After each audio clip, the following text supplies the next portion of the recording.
Okay, we've made excellent progress so far. In this lesson, we will import data from a CSV file in Python. Before doing that, think of the famous principle, it's easier to ask for forgiveness than permission. Actually, you might have heard this phrase expressed in different ways, and you know it has multiple applications in life. The following explains how it relates to coding in Python, which is what we really care about here. My point is to dare and use a piece of code that you think could potentially solve a certain task, and then check whether or not it delivers the desired output. If it doesn't, inspect carefully whatever leads to the undesired output, or perhaps even an error message. And indeed, it is the fastest way to learn a new programming language, or even a new package. So, the point is that it is better to use this approach instead of spending too much time overthinking or researching the exact code you need. It is not always possible to suddenly discover the right syntax to apply in a given situation. Of course, this doesn't exclude the option to look up potential solutions to the errors you've encountered on the internet. In spite of that, remember that it is perfectly fine to constantly make coding mistakes and then look for solutions online. This approach can save you an enormous amount of time, and it will still improve your coding skills. That said, let's try to import the lending company CSV file by using the Python built-in open function.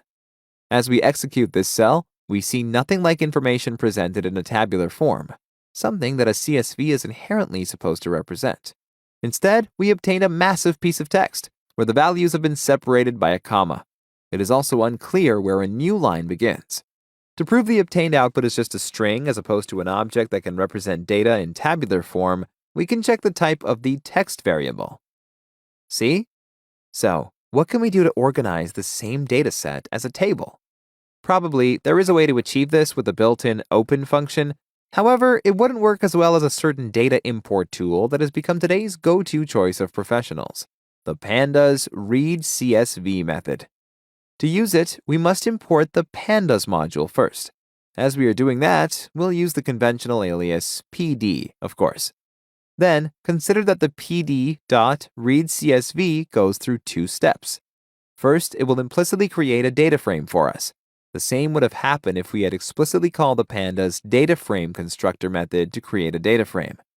Second, the readCSV method will take care of the values that will be provided to that object. Where will they come from? From the file, we designate within the parentheses following what we just typed. We will use the CSV file called lending company. As you probably remember, we've stored it in the same folder as the Jupyter document we are currently working on.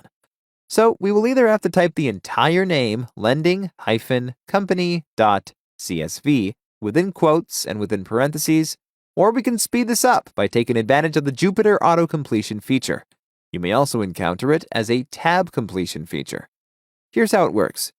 Once you've called the method and open parentheses, type a single quote and the first few letters, say capital L, E, and N. If there was only one text file starting with these characters at the moment of coding in that folder, pressing the tab button would have completed the file's name straight away. Since we have two files starting with capital L, E, and N, pressing the tab button will open a drop-down list for us. As we press this button, we see that this list contains the names of the files stored in the same folder as the Jupyter Notebook document you're currently working on. This folder is referred to as your working directory. This neat trick will not only save you time while coding, but will also allow you to see what text files you have in your working directory. Without further ado, let's select the CSV file we need, which is lending company CSV, and press enter. Perfect! For the moment, that's enough about this Jupyter feature. Let's go back to the subject of importing data through the readCSV method. Now that we've specified the file name correctly, we are ready to execute this cell to obtain the desired table. Bingo! Since we obtained a well-organized data table, we can safely assume that Python has read the content of the lending company file. Not only that, it has also parsed its data in a certain way. As you can observe from the relevant page in the pandas documentation, there are plenty of parameters associated with the readCSV method. They all contribute to our specification of how we would like to parse that data. To obtain the same information from Jupyter, place your cursor between the parentheses in this code cell, hold Shift, and press Tab 4 times. In our example, we haven't used any of the displayed parameters. This means that the default parser has been applied. The latter is a term that stands for the default values for all parameters of this method. Great! Now, let's close our reference to the documentation and paste the last expression we used as an argument of the type function. We do this to verify that our file object is indeed a pandas data frame. Is it so? 100%. Good! In this lecture, you learned how to import data from a CSV file into a pandas data frame by using the readCSV method. In the next one, we will work on how to interpret the obtained output by examining the contents of the data frame. Thank you for watching.